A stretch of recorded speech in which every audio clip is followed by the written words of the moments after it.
We talk about having great teams, and our goal is to make sure that everybody on the team is practicing great customer service. They're interacting with patients and parents with lots of customer service, and they're representing the doctor in the best light.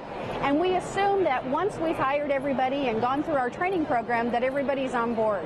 What a survey will tell you, if you specifically ask, is there any specific team member or team members that have made this experience wonderful for you? Or are there any team members that you have some feedback on that we'd like to hear?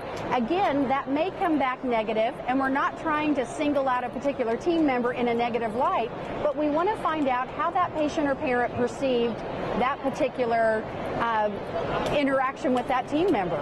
It's interesting to note, one of the practices that I've worked in, they use patient manager, and so they're assigned to a particular assistant, and this one patient loved this assistant, and then the assistant took a maternity leave and came back, and the next time that assistant worked on that patient, they complained about that particular assistant and didn't want to work with them anymore.